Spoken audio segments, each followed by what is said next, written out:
तपाईँलाई गजडी भन्छन् कि होइन ठिक छ। मैले तिनवटा कुरा चाहिँ मैले दुश्मनलाई दिएको कि विरोधीहरूलाई जस्तो होइन मैले त्यही कुरा कि एउटा गाजा खानुहुन्छ कि खानुहुन्न खान्न मैले होइन मैले खान्न गाजा कहिले कहिले शिवरात्रिमा खाइयो होला, कहिले कहिले पढ्दाखेरि खाइयो होला, कहिले कहिले एकदमै गाह्रो हुँदाखेरि या मैले जुन भने थिएँ एमएस पढ्दाखेरि खाइयो होला, कहिले कहिले खाने कुरा छुट्यो। मैले केही पनि खाँदिनँ, माछा मासु रक्सी चुरोट गाजा केही पनि खाँदिनँ मैले है।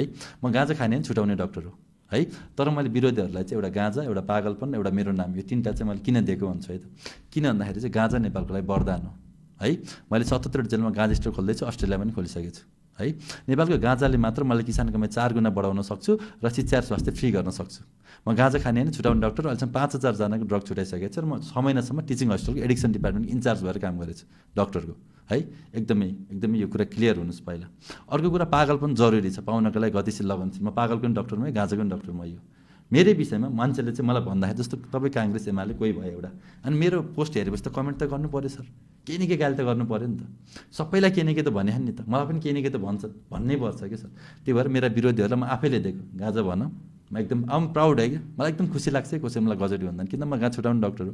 नेपालमा गाँजा वैधानिक गराएर होइन, अमेरिका गरिब थियो नेपाल धनी थियो, नेपालमा अवैधानिक गरेर अमेरिकामा त वैधानिक बनाएर धनी बनाएको छ 1973 मा। इतिहास राम्रोसँग याद गर्नु होला। रिचार्ड निक्सन भन्ने त्यतिखेर प्रेसिडेन्ट थियो, त्यसको बुढीले चाहिँ अनुसन्धान गरेर गरेको। त्यतिखेर अमेरिका युवा हराएर नेपालमा आएर बस्थे, अहिले नेपालका युवा हराएर चाहिँ अमेरिका गएर बस्छन्। फरक यति मात्रै, अरू केही फरक छैन है। एउटा कुरा।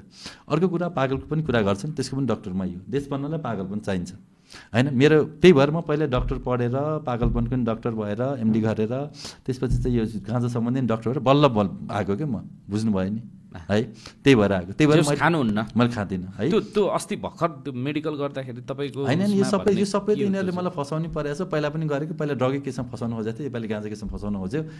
यो सबै अब सोच्नु न, वीर हस्पिटलमा के आएन, टिचिङमा गयो के रिपोर्ट आएन, पुलिसमा गयो रिपोर्ट नेगेटिभ आयो, के पनि आएन। अनि एकैचोटि चाहिँ अनेक गरेर सुधार केन्द्र पठाइयो होइन निकोलस भुसाललाई भन्ने कुरा। अब के भन्दा मेरो आफ्नै सुधार केन्द्र छ सर, एउटा यतातिर छ, एउटा बुटोलमा छ, एउटा म नयाँ खोल्दैछु अहिले पोखरामा होइन।